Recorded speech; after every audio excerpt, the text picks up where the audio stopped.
কালামুল্লাহ আসে না, কিন্তু যখন কালামুল্লাহর আসার সময় হলো, আল্লাহ তাবারক তাআলা নির্বাচিত নির্ধারিত করে মনোনীত করে একবারে গারে হেরার মধ্যে রব্বুল আলামিন কালামে মুকদ্দাসকে পাঠালেন। কার উপরে?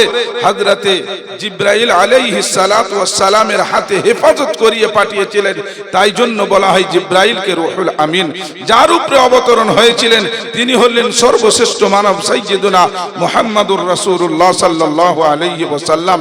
অতএব সেইখানে যখন অবতরণ হচ্ছে, কালাম আসছে, অতএব গারে হেরার মধ্যে, অতএব সেই জায়গা কতই মুকদ্দাস হবে।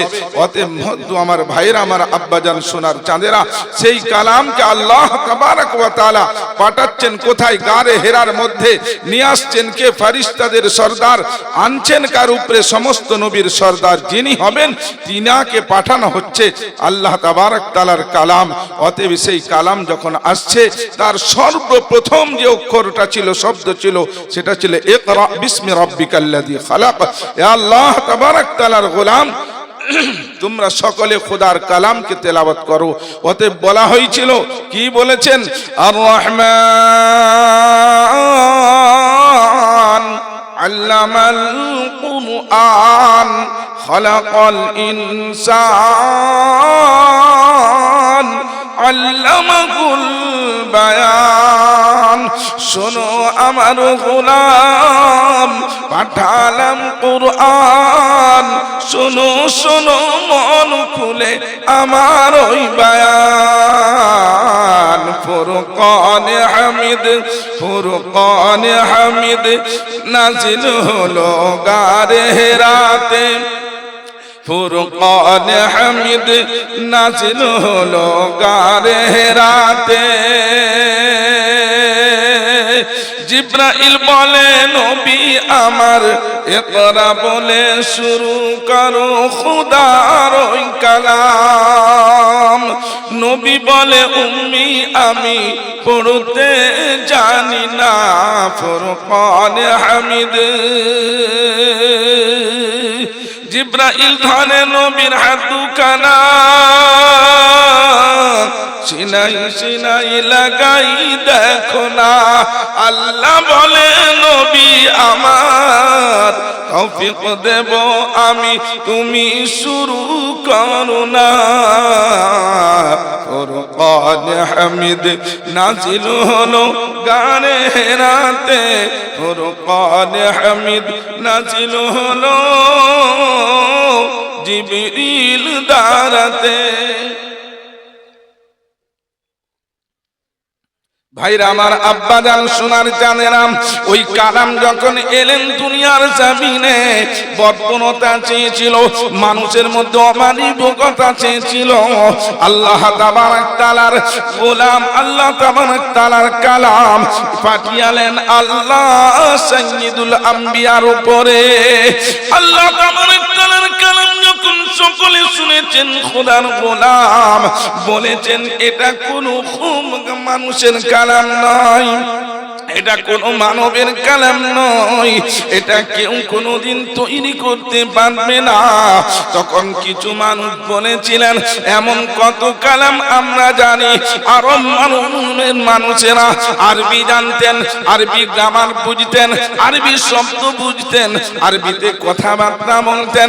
কোরআন চ্যালেঞ্জ দিয়ে বলিয়েছিলেন, ফালিয়াতু বিহাদিসিম মিথলিহি ইন কুনতুম সাদিকিন। যদি তোমরা সত্য হও তাহলে একটা ছোট্ট আয়াত এনে দেখো। পরস্পর চ্যালেঞ্জ জানালো, কিন্তু আজ পর্যন্ত কেউ আনতে পারে না। সেদিন কেউ আনতে পারার মতন ক্ষমতা রেখেছিল না। কোরআন নিজে দিয়েছিল ঘোষণা, কুল্লা ইজতামাআত। যাও, ওখান থেকে যাও, নিচে যাও।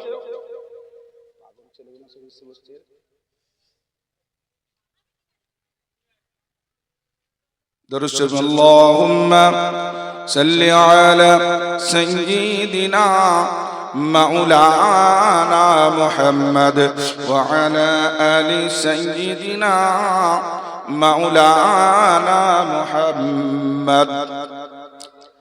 আল্লাহ তাবারক তাআলা কোরআনের মধ্যে ঘোষণা দিয়ে জানালেন, قل لئن اجتمعت الإنس والجن لا يأتوا بمثل هذا القرآن ولو كان بعضهم لبعض ظهيرا الله تبارك وتعالى কালাম জানালেন সারা বিশ্বের মানুষ সমস্ত জিন্নাত সারা জিন্দেগীর মধ্যে কিয়ামত পর্যন্ত যদি তোমরা চেষ্টা করো আল্লাহর কালামের প্রমাপেক্ষে কেউ কালাম আনতে পারবে না। জোরে বলুন সুবহানাল্লাহ। ভাইরা আমার আপনাদের সেই কালাম যখন জমিনে পৌঁছালেন সেই জমিনের মানুষেরা এত ভাবে ভালোবেসে নিজস্ব সমস্ত কর্মকে চেনেন আল্লাহ রাসূলের ভালোবাসাতে মনকে তারা খুলে দিয়েছিলেন। হযরতে দাহিয়া কলবি চোখের পানি ঝরঝর করে ফেলেছে, বলছেন নবী গো, ও আল্লাহর প্রেমিক নবী, আপনার কালাম শুনে, আল্লাহর কালাম শুনে, আপনার চেহারা দেখে, আপনার সমস্ত কথাবার্তা শুনে আমি ইসলাম গ্রহণ করে নিয়েছি, কিন্তু আমার চোখের পানি কোন রকম বন্ধ হচ্ছে না, আমি কেঁদে কেঁদে পাগল হয়ে যাই। আল্লাহর নবী সাল্লাল্লাহু আলাইহি ওয়াসাল্লাম বললেন, ও দাহিয়া কলবি, তুমি বলো কিসের কারণে তুমি এত কাঁদতে বসেছো? আল্লাহর কালাম তোমার কাছে কি নাই? কোরআন পড়ো, মনকে খুশি করো, নবীর কাছে বসো, নবীর চেহারা দেখে, নবীর কথাবার্তা শুনে সমস্ত কিছু তুমি ভুলে যাও। বলছেন নবী গো, আমার কান্না বন্ধ হচ্ছে না, আমি কেঁদে কেঁদে সকাল সন্ধ্যা পাগল হয়ে যাই। আল্লাহর নবী জিজ্ঞাসা করলেন, দাহিয়া কলবি, কিসের কারণে তোমার এত কান্না? দাহিয়া কলবি বলছেন, দুনিয়ার মধ্যে যখন আমি চলেছি আইয়ামে জাহিলিয়াতের জামানাতে, আমি আমার হাতের দাঁড়াতে একবারে 3 কম 100টা বাচ্চা নারীকে আমি দফন করেছি। কারো বাড়িতে যদি মেয়ে ছেলে পয়দা হয়ে যেত, অতএব তারা সকলেই তাকে জ্যান্ত হিসাবে একবারে গরুদন গোপন করে দিত। মেয়ে ছেলে যদি পয়দা হয়ে যায়, আমার ইজ্জত চলে যাবে, সম্মান চলে যাবে, মানুষের কাছে ছোট হতে হবে, মানুষের কাছে আমাকে লালায়িত হতে হবে, পরের কাছে আমার নিজের প্রাণের একটা বাচ্চাকে দিতে হবে। এই সম্মানকে আমি কোনোদিন ক্ষতি করব না। নবী গো, এত বাচ্চাকে মেরে আমি জিন্দেগি কাটিয়েছি, কিন্তু লাস্ট প্রান্তে আমি চলে গেছিলাম মিশরে ব্যবসার জন্য। আমার স্ত্রীর পেটে বাচ্চা ছিল। 4 থেকে 5 বছর পরে যখন আমি বাড়ি ফেরত আসি, বাড়িতে এসে পৌঁছে দেখলাম একটা ফুটফুটে বাচ্চা, ছোট্ট বাচ্চা, একবারে ঠোঁটগুলো যেন গোলাপের ফুলের মতন টুসটুসে, গাল দুটো যেন জবা ফুলের মতন লাল, রংটা এত সুন্দর। নবী গো, ঘরের মধ্যে যখন দেখলাম মনটা কত ভালো লাগে, একবারে সুন্দর পুতুলের মতন উঠা উঠি করে আর খেলাধুলা করে। জিজ্ঞাসা করলাম, বিবি রে, এটা এত সুন্দর পুতুলের মতন বাচ্চা কার? বিবি বললেন, স্বামী গো, এটা আমাদের মেয়ে নয়, পার্শ্ববর্তী বাড়ির মেয়ে, আমাদের বাড়িতে যাতায়াত করে খেলাধুলা করে কোন রকম, আমরা আমার বাড়ির এ মেয়েটা নয়। স্বামী আমার বারবার 2-1 দিন পরে আবার জিজ্ঞাসা করে, প্রাণের বিবি রে, এত সুন্দর ঠোঁট, এত সুন্দর নাক, এত সুন্দর মুখ, কত জবা ফুলের মতন চেহারা, ও মানব, এত সুন্দর পুতুলের মতন খেলাধুলা করে, কতই মা মহব্বতের একটা বাচ্চা। বিবি যখন স্বামীর মুখে বারবার তার প্রশংসা শুনলেন, বারবার তার মনের কথা বলতে পারে আর সাহসকে রাখতে পারলেন না। স্বামী স্বামী বলি আমি, শোনো আমার বায়ান, বাচ্চা আমার তোমার নসলে দিয়েছে ওই রাব্বানা। স্বামী স্বামী বলি আমি, শোনো আমার বায়ান। স্বামী গো, এই বাচ্চা কারু নয়, এই বাচ্চা আপনার নচলে আমার পেটে ছিল। আজ 4 থেকে 5 বছর পর এই বাচ্চাটা আপনার বাচ্চা, কারু নয়। এত সুন্দর ফুটফুটে বাচ্চা, ও নবী স্বামী গো, এত আপনাকে ভালো লাগে, তাই বলার মতন সাহস পেলাম। স্বামী শোনো শোনো আমার ওই বায়ান, প্রাণ ভিক্ষা মাগি গো, মারো না আমার। বাচ্চা বলে ভালোবাসি, মনেতে ওই রেখেছি, খালি করো না তুমি, শোনো শোনো স্বামী। আমার এই ছোট নয়নের বাচ্চা এত সুন্দর দেখতে, স্বামী গো, কোনদিন তোমার মাথায় যেন এমন কিছু কথা না আসে, আমার বাচ্চাটাকে তুমি শেষ করে দিও না। কিন্তু ওর মধ্যে তো হারামের ব্লাড, ওর শরীরের মধ্যে এমন একটা ব্লাড ছিল, সব কথাগুলো পরস্পর পরস্পর মেনে এলো। কিছুদিন পরে বলছেন, স্ত্রী রে, আমার বাচ্চাকে, আমার জামিলাকে একটু সুসজ্জিত করে সাজিয়ে দাও, আমি ওকে একটু আমার বন্ধুর বাড়িতে খেতে নিয়ে যাব। মা মনের আবেগ নিয়ে, মনের ভালোবাসা নিয়ে, মহব্বতের কথা শুনে জননী সুন্দর ভাবে সাজিয়ে দিলেন, তেল ফুল লাগিয়ে সুরমা পরিয়ে দিলেন। ওরে মানব নবীর গোলাম, মদিনার বাসীকে যদি দেখো, মদিনার মেয়েদেরকে যদি দেখো, আর মদিনার লোকদেরকে যদি দেখো, মদিনার মাটির কারণে আল্লাহ তাদের এত রহমত বরকত খুবসুরতি দিয়েছেন। রব্বানা ও মদিনার মাটিরে সকল সুখ বুঝি তোর কপালে, ও মদিনারে তোর কোলে আমার নবী, যার জন্য পাগল সবই, যার জন্য তৈরি হইল ত্রিভুবন।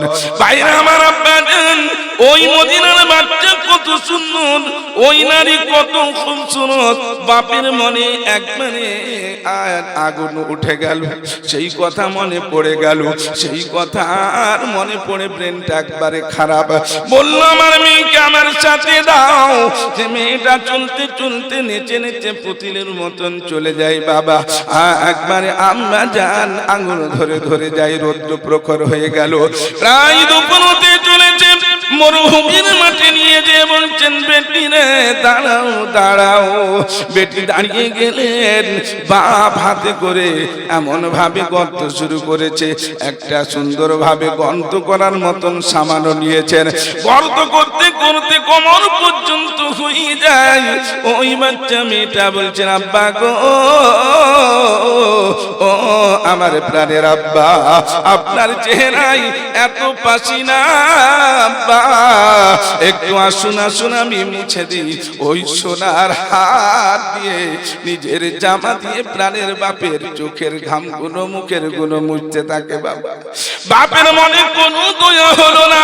জাহিয়া কালবি বলছেন, নবী গো, কোমর পর্যন্ত খনন করে নিলাম, আমার সোনার মেয়েটা আমার মুখে হাত বুলাই আর জামা দিয়ে আমার পাসিনা মোছায়। আব্বা গো, আব্বা নিয়ে যাবে না, রোদর প্রখর হয়ে গেল, খানা কি খাবে না? আব্বা তুমি আমায় নিয়ে যাবে না? আব্বা বললেন, নিয়ে যেমন একটু দাঁড়াও একটু দাঁড়াও।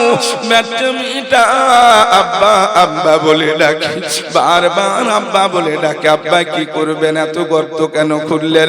ওই দাহিয়া কালবি গর্তটা যখন হয়ে গেছে কোমর পর্যন্ত, বাচ্চাটাকে ডাকে জামিলা আয় রে, প্রাণের বাচ্চা বাপের ডাকা শুনে ছুটে ছুটে নাচতে নাচতে চলে এলেন, হাত বাড়িয়েছে বাপ আয় রে চলে আয়। মেয়েটা গলায় ধরে ঝুলে গেলেন, একবারে বাপের গলায় ধরে প্রাণের ভালোবাসার দোহাই, প্রাণের বেটি আব্বা ডাকে গো, কি মমতাময়ী ছন্দ ও আব্বা, চলে গেলাম ঘাড়ে তোমার ঝুলে গেলাম। কিন্তু নিষ্ঠুর বাপ তখন পর্যন্ত নরম হলো না, বেটির দুটো গলা ওই গর্দান থেকে ছাড়িয়ে গর্তের মধ্যে দাঁড় করিয়েছেন। বলছেন আব্বা গো দাঁড় কেন করালেন? বলে দেখছি। হঠাৎ করে নিষ্ঠুর বাপ একটা পাথরের চারা নিয়ে বাম একবারে কাঁধের মধ্যে মেয়েটার মারলো। মেয়েটা বলছেন আব্বা গো কি জোরে লেগেছে। আরেকটা পাথর নিয়ে যখন আরেকটা কাঁধে মারে, মেয়েটা কেঁদে কেঁদে বলছেন মেরো না আম্মা, আমি তোমার ওই সোনা, মেরো না প্রাণের আম্মা বলে ডাকি গো, একটু দয়া হলো না, আমি যে আম্মা তোমার ওই সোনা। বাপের মনে কোন রকম নরম হয় না, বাপের মনের মধ্যে কোন রকম মোহাম্মদ জাগলো না। দেখিয়া কালবি চোখের পানি ঝরিয়ে ঝরিয়ে বলছেন নবী গো এখানেও আমি দাঁড়ালাম না, আমার মেয়েটা আব্বা বলে ডাকে। তারপর একটা বড় পাথরের চাটান নিয়ে ওর মাথার উপরে আমি মানলাম। মাথায় মারার সঙ্গে সঙ্গে ওই মেয়েটা লাস্ট একটা শব্দ বলেছিল আম্বা মেরো না। নবী গো কোরআন শোনার পর, আপনার চেহারা দেখার পর, আপনার জবানে হাদিস শোনার পর আমি দাহিয়া কালবি মুসলমান হয়েছি। মুসলমান হয়ে যখন ইসলাম বুঝলাম, মুসলমান হয়ে যখন ভ্রাতৃত্ব বুঝলাম, মুসলমান হয়ে যখন আমি শরীয়ত বুঝলাম, মুসলমান হয়ে যখন আল্লাহকে চিনলাম, মুসলমান হয়ে যখন হক নিতে দিতে শিখলাম, মুসলমান হয়ে যখন মর্যাদা বুঝলাম, তখন আমার ওই কথাটা মনে পড়ে আব্বা মেরো না। ওই কথাটা যত মনে পড়ে নবী সব সময় আমি কাঁদতেই থাকি। আমার ওই কথাটা ঘুমালেও মনে পড়ে, ওই কথাটা জাগলেও মনে পড়ে, ওই কথাটা রাত্রিতে মনে পড়ে নবী গো, ওই কথাটা আমার মনে সব সময় জেগে উঠে। তাই আমি কেঁদে কেঁদে ব্যস্ত, আল্লাহকে আমাকে মাফ করে দিবে। আমার আপনার নবী বললেন আল ইসলামু ইয়াহদিমু মা কানা ক্বাবলাহু। ও দাহিয়া কলবি রে, কোরআন তুমি শুনেছো, আমার আল্লাহ তাবারক তাআলা বলেছেন ইসলাম এমন একটা ধর্ম যে গ্রহণ করে নেবে, লা ইলাহা ইল্লাল্লাহ পড়ে নেবে, আল্লাহর উপরে পূর্ণাঙ্গ বিশ্বাস করে নেবে, জিন্দেগীর সব গুনাহকে আল্লাহ মাফ করে দেবে। তোমারও এই গুনাহকে আল্লাহ মাফ করে দিয়েছে, বলুন সুবহানাল্লাহ। এটা ছিল সেই জামানায় কোরআন, এটা ছিল সেই জামানার কোরআন। সেই কোরআন এসে মানুষকে এত ভাতৃত্ববোধ তৈরি করেছেন। বন্ধু আমার ভাইরা, আমার আব্বাজান, সোনার চাঁদেরা, এই নিষ্ঠবানে না জ্ঞানী গুণী বুদ্ধিজীবীরা, কোরআন যদি মানুষকে মানবিকতা আনতে পারে, কোরআন যদি ওই পাথরের চাটানের দেশটাকে মক্কা মদিনাটাকে যদি আজকে সোনার মদিনা মক্কাতুল মুকাররমা তৈরি করে দিতে পারে, সেই কোরআন আজকে যেই মানুষের যেই রাতে এসেছে সেই রাতের মর্যাদা 12 মাস থেকে বাড়িয়ে দিতে পারে। কোরআন যেই রাতে এসেছে সেই রাতের মর্যাদা হাজার মাস থেকে বাড়িয়ে দিতে পারে। সেই কোরআন আজকে বেগুনিয়ার মাটিতে তার মজলিস তৈরি হয়ে চারটে হাফিজ কোরআন টাটকা তৈরি হয়ে আপনাদের সামনে আপনারা আজকে সমস্ত জায়গা ছেড়ে এসে বসেছেন। সেই কোরআন যখন বিশ্বের পরিবর্তন ঘটাতে পারে, মানুষের পরিবর্তন ঘটাতে পারে, জামিনের পরিবর্তন ঘটাতে পারে, দিলের পরিবর্তন ঘটাতে পারে, খোদার কসম যারা আজকে এই কোরআনের মাহফিলে যারা কোরআনের ভালোবাসা এসেছেন তাদের জিন্দেগিকেও পরিবর্তন কোরআন করতে পারে। বলুন সুবহানাল্লাহ, জোরে বলুন নারে তাকবীর। ভাইরা আমার, আব্বা জান, সোনার চাঁদেরা, তাই এই কোরআন আজকে চলতে চলতে চলতে চলতে ভারতবর্ষের মাটিতে যখন এসে পৌঁছানোর পর এই কোরআন আজকে মানুষকে পাল্টে তবদিল করে এক আল্লাহর আশিক তৈরি করে দিয়েছেন। কোরআন কোনোদিন মানুষকে অবনতি করায় না, কোরআন মানুষকে উন্নতি তৈরি করেছেন। অতএব এই কোরআন যখন মানুষের দিলে এসে যায়, মানুষ সুন্দরভাবে মহব্বতের সঙ্গে আল্লাহ তাবারক ওয়া তাআলার কাছে মহব্বতের পাত্র হয়ে যায়। যার দৃষ্টান্ত হচ্ছে হযরত বিলাল, যার উদাহরণ হচ্ছে দাহিয়া কলবি। অতএব সেই কোরআনকে আমরা সকলে ভালোবাসি কিনা বলুন, জোরে হাত তুলে বলুন নারে তাকবীর। আল্লাহ যেন আমাদের এই কোরআনকে ভালোবাসার তৌফিক দেয়। অতএব সেই কোরআনের প্রতিষ্ঠান মাদ্রাসা দারুল উলুম, তার চারটে নক্ষত্র আপনাদের সামনে আজ হাজির রয়েছে। এখনই তাদের দস্তারে ফজিলত দেওয়া হবে ইনশাআল্লাহ। তাই সকলে যে যেখানে আছেন, যে যেরকম ভাবে আছেন, আমি ছোট্ট করে একটু আবেদন করব যে আপনারা যদি আল্লাহর ওয়াস্তে হাফেজে কোরআনের মহব্বতে যারা 1 বছর 2 বছর 2.5 বছরে কোরআন পড়ে সুন্দরভাবে কোরআনকে মুখস্থ করেছে, তার তাজিমে কোরআনের ভালোবাসাতে একটু আগিয়ে এসে জায়গাটা পূরণ করে নিতেন। মনে করব একজন মুসলমান কোরআনের নিসবতকে দুর্বল করবে না। আর কোরআন যদি ডাকে কোনদিন কোরআন তার গোলাম কোরআনকে ছেড়ে যাবে না। তাই একটু আগিয়ে চলে আসুন, আগিয়ে চলে আসুন, আগিয়ে ভাইরা আমার সকলে একটু আগিয়ে চলে আসুন। যারা যেখানে আছেন আগিয়ে দেখি একটু কোরআনের ভালোবাসনে গলা। কোরআনকে যারা ভালোবাসবে কোনদিন তারা পিছবে না। তারা হযরত উমরের মতন, আবু বকরের মতন, আমির হামজার মতন, আবু হুরায়রার মতন বীরের মতন আগাবে, শরীরটাকে 11টা টুকরো করে দিবে, কিন্তু তবুও তারা কোরআনের রশ্মিকে ছাড়বে না। এটা হলো কোরআনের গোলাম। তাই যারা বাইরে রয়েছেন, যারা রোডে রয়েছেন, যারা এখানে ওখানে ঘুরছেন, আমি সকলের কাছে আবেদন করব কয়েক মিনিটের মধ্যে আপনারা চলে আসুন। এটা আমাদের মধ্যরাত্রির জলসা, অতএব এখানে কোনো রকম লেট করা যাবে না। অতএব সময় মতো প্রোগ্রাম শেষ করে দেওয়া হবে। সেই জন্য বাবজি সোনারা, আপনার আগে জায়গা আছে না? আপনার আগে জায়গা আছে? এই যে আপনারা দুজন কথা বলছেন, আপনাদের আগে জায়গাটা একটু আগে আসুন। মাংলু ভাই চলে আও, আগে আগে চলে আও, গে তো ভাই চলে আসুন, সকলে চলে আসুন, আগে চলে আসুন। দেখি মাশাআল্লাহ মারহাবা আলহামদুলিল্লাহ। গেটে লোক জায়গা পাইনি বলে দাঁড়িয়ে আছে, আর আপনার মাঝখানে জায়গা রয়েছে। এটা মজলিস নয়। তাফাসসাহু ফিল মাজালিস তাফসাহু ইয়াফসাহিল্লাহু লাকুম। সুন্দরভাবে মজলিসকে সাজিয়ে তুলুন। আল্লাহ তাবারক ওয়া তাআলা আপনাকে আমাকে যেরকম ভাবে এখানে বসার তৌফিক দিয়েছে, কাল কিয়ামতের দিনে জান্নাতও একত্রিত করে দিবেন। তাই আমরা কোরআনী মাহফিলকে সুন্দরভাবে সাজিয়ে দিই। আমাদের এখানে সমস্ত ভাইরা মাদ্রাসার শিক্ষক মণ্ডলীদেরকে বলবো আপনারাও চলে আসুন। এই চারটে ছেলের যারা এসেছেন আব্বাজান এবং সকলে এসেছেন, তারাও এখানে চলে আসুন। ডাইসের মধ্যে আমাদের মুআজ্জাজ মেহমান যারা রয়েছেন, মাদ্রাসার উস্তাদ কিরাম যারা রয়েছেন, কমিটির যারা রয়েছেন, সকলে চলে আসুন। এখনই মাদ্রাসার ছাত্রদের মাথায় দস্তারে ফজিলত দেওয়া হবে। তার পূর্বে আপনাদেরকে বলে দিই, ছোট্ট একটা হাফিজ কোরআন বাচ্চা মাত্র 1.5 থেকে 2.5 বছর 2 বছরের মধ্যে হাফেজ হয়েছে।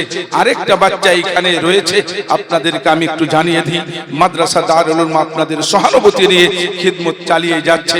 যে ছেলেটা হচ্ছে সিভিল কাস্টের একটা সাঁওতাল ছেলে, যে আমাদের কাছে এসে পৌঁছানোর পর তার বাপকেও আমরা মুসলমান করে, তাদের 2টো ভাইকে মুসলমান তৈরি করে আজকে তার ছোট ভাইটা সুন্দরভাবে হাফেজ কারি হয়ে গেছে, মাধ্যমিক পাস করে গেছে। তার বড় ভাই যাদের নাম ছিল সাঁওতালি নাম আমাদের, তারা মমিনুল এবং মঈনুল ইসলাম তাদের নাম দিয়েছি। তার বড় ভাই মমিনুল ইসলাম আজ হাফিজ কোরআন হবে, সিভিল কাস্টের ছেলে, কিন্তু আলহামদুলিল্লাহ আপনাদের দোয়া সহানুভূতিতে সে ছেলেটাও আজ হাফিজ কোরআন এবং উচ্চ মাধ্যমিক পাশও করেছে আমাদের মাদ্রাসা থেকেই সুন্দরভাবে। সে তোহফাটাও আপনাদের সামনে আজ উঠিয়ে দেব। মন খুলে আপনাদের সামনে জানাতে চাই, আপনাদের প্রিয় প্রতিষ্ঠান আপনাদের মালগুলো নিয়ে সঠিক জায়গায় ব্যবহার করে, তবে আজকে 4টে হাফিজ কোরআনের তোহফা দিতে পেরেছে। আজকে অন্য কষ্টের ছেলেরাও পড়ে 24 ঘন্টা রয়েও সেও আজকে এখানে এসেছে। তাই আপনাদের সকলকে জানাবো, এই মানসার কিয়ামত পর্যন্ত পাবেন না। যদি মিস করে যান আর যদি পেয়ে যান, কিয়ামতের দিনে এই মানসার আপনাকে টেনে জান্নাতে নিয়ে যাবে। সেই জন্য দেরি না করে তাড়াতাড়ি করে চলে আসুন। অতএব ভাইরা আমার, আব্বাজান সোনার চাঁদেরা, ন্যায়নিষ্ঠ বানেরা, জ্ঞানীগুণী বুদ্ধিজীবীরা, আপনাদের সকলের কাছে আবেদন করব, সার্টিফিকেটগুলো কোথায়? আমাদের ছেলেদেরকে আমরা দরজা হেফজের সার্টিফিকেটও দিই এবং সেই সনদ নিয়ে প্রত্যেকটা জায়গায় এসে দাখিলা নিতে পারবে। কোন আরবিক ইউনিভার্সিটিতে যদি পড়াশোনা করে,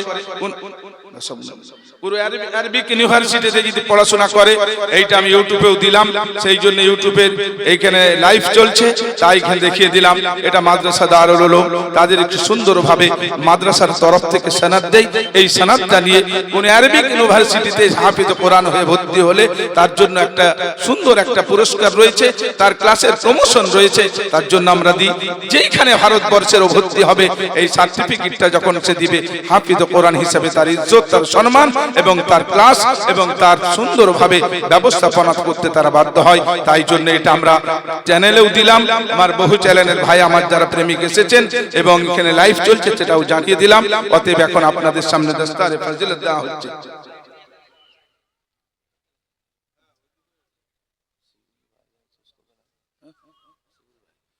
হাসিবুল ভাই যদি এসে থাকেন, এই ফ্যামিলিটাকে এই রাস্তায় আনার জন্য সর্বপ্রথম চিনার অক্লান্ত পরিশ্রম যে হাসিবুল ভাই আমাদের মালঞ্চে বাড়ি, আপনাকে বলবো আপনি ডাইসে আসবেন। এখন আপনাদের সামনে সর্বপ্রথম যে ছেলেটা হাফিজ কোরআন হচ্ছে, শেখ আজাদ আলী। শেখ আজাদ আলী পিতা শেখ আফসার আলী, কেশপুরে বাড়ি। শেখ আজাদ আলী পিতা শেখ আফসার আলী, কেশপুরে বাড়ি, পশ্চিম মেদিনীপুর। তার মাথায় এখন দস্তারে ফজিলত দেওয়া হচ্ছে।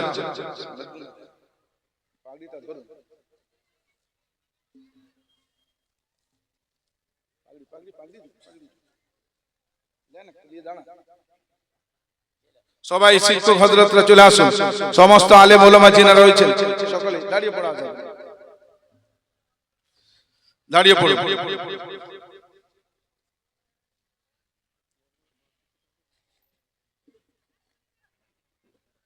আমার অনেক ভাইয়ের তরফ থেকে তাদের সকলকে আমরা কিছু উঠিয়েও দিচ্ছি।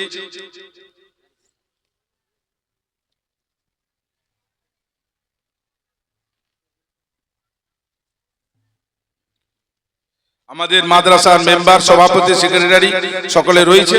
আলহামদুলিল্লাহ, জোরে সোরে নারা, নারে তাকবীর, আল্লাহু তাকবীর, আল্লাহু আকবার, মাশাআল্লাহ। আলহামদুলিল্লাহ, শেখ আজাদ আলী পিতা শেখ আফসার আলী, কেশপুরে বাড়ি, পশ্চিম মেদিনীপুর। তাকে প্রায় তুলে দিচ্ছেন আমাদের মাদ্রাসার নাজিম সাহেব জনাব কারি কেরামত আলী সাহেব, হাতে তুলে দাও। এই সজা। দ্বিতীয় ছেলে হচ্ছে याकूब अली, याकूब गाजी, ताके तार अब्बार नाम जनाब इब्राहिम गाजी, याकूब गाजी जनाब इब्राहिम गाजी, गोपाल नगर बाड़ी, गोपालनगर पश्चिम मेदिनीपुर, गोपालनगर पश्चिम मेदिनीपुरे बाड़ी। अल्हम्दुलिल्लाह, सकले एक बार जोरे सोरे नारा, नारे ताकबीर, अल्लाहु ताकबीर, अल्लाहु अकबर।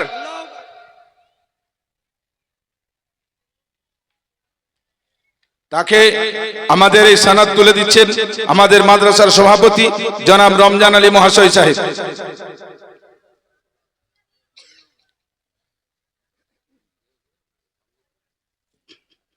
3 নম্বর শেখ মোহাম্মদ আনোয়ার পিতা শেখ মোহাম্মদ ইউসুফ, মালিহাটি ডেবরা, মালিহাটি ডেবরা, পশ্চিম মেদিনীপুর। শেখ মোহাম্মদ আনোয়ার, পিতা মোহাম্মদ ইউসুফ, মালিহাটি ডেবরা, পশ্চিম মেদিনীপুর। ছোট্ট ছেলেটা খুব ব্রেনিয়ান ছেলে, খুব কম টাইমের মধ্যে হাফিজে কোরআন হয়েছেন। ভাইরা আমার, আব্বাজান, সোনার চাঁদেরা, আপনারা তার চোখে চাক্ষুষ প্রমাণ দেখতে পাচ্ছেন। অতএব এটা আপনাদেরই সম্পদ, আপনাদেরই দোয়া, আপনাদেরই রহমত, আপনাদেরই অক্লান্ত পরিশ্রমের দান খায়রাত। অতএব এই ছেলেটা তাকে প্রায় আমাদের সানাদ তুলে দিচ্ছেন আমাদের মাদ্রাসার সেক্রেটারি জনাব ফরিদ আলী মহাশয়। জনাব ফরিদ আলী মহাশয়। नाराए तकबीर, नाराए तकबीर। मादरसा दारुल उलूम, मादरसा दारुल उलूम। লাস্ট যে ছেলেটা বলছিলাম মোহাম্মদ মমিনুল ইসলাম, এটা হচ্ছে সিভিল কাস্টের ছেলে। মোহাম্মদ মমিনুল ইসলাম দেখলে বড্ড কষ্ট, খুশি হয়, কিন্তু যখন এই ছেলেগুলো আমাদের কাছ থেকে দুদিন চার দিনও কোথায় যায়, মনে হয় যেন একটা পেটের ছেলে কোথায় চলে গেছে। ছোট্টবেলা থেকে এখানেই মুসলমানি দিয়েছি ওদের আমরা, ওর বাপেরও এখানে নার্সিংহোমে মুসলমানি দিয়ে বিয়ে দিয়েছি। আই সেই ছেলেগুলো হাফিজে কোরআন হয়েছে। বন্ধু, কিয়ামতের দিনে আপনারা যদি কিছুই না পান, এই ছেলেগুলোকে পেশ করলেও আল্লাহ আপনাদের মাগফিরাত করে দিবে। মমিনুল ইসলাম, পিতা শেখ মুঈদুল ইসলাম, বেগুনিয়ারি ঠিকানা তাদের আছে, বেগুনিয়া, খড়গপুর, পশ্চিম মেদিনীপুর। মমিনুল ইসলাম আজ তার মাথায় দস্তারে ফজিলত দেওয়া। পিতা সাঈদুল ইসলাম, জি পিতা সাঈদুল ইসলাম, তার মাথায় সকল মিলে আজকে দস্তারে ফজিলত তুলে দিচ্ছেন। এবং আজকে তারই সর্বপ্রথম জিনার অক্লান্ত পরিশ্রমে এই ফ্যামিলিটা আমাদের কাছ পর্যন্ত পৌঁছেছিল জনাব হাসিবুল আলী মহাশয়, মালঞ্চাতে বাড়ি, উনিও আছেন। আজকে উনার এই মেহনত আল্লাহর দরবারে কবুল হয়েছে। ওর বাপ উনার কাছে উনি কন্ট্রাক্টর কাজ করতেন, তার মহব্বত, ভালোবাসা, তার সততাতেই সে আজকে ধর্ম ত্যাগ করে ধর্মতে এসছে। মমিনুল ইসলাম, জনাব সাঈদুল ইসলাম, পিতা বেগুনিয়া, কুলিয়াড়া, খড়গপুর, পশ্চিম মেদিনীপুর। তাকে আজকে এই সনদটা তুলে দিচ্ছেন। তারই পিতার জায়গায় যিনি হাসিব আলী মহাশয়কে আমি আজ বলবো যে উনি আজকে এই সনদটা তাকে তুলে দিবেন।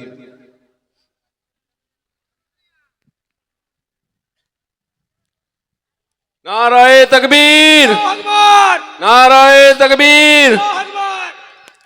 আমাদের ও সমস্ত ছেলেদেরকে ড্রেস, রুমাল, সুরমা, আতর, কোরআনুল মাজিদ সব আমরা তাদেরকে দিয়েছি। আমাদের মাদ্রাসার প্রধান শিক্ষক নাজিম সাহেব এবং সভাপতি সাহেব সবাইকে দিয়ে দেন।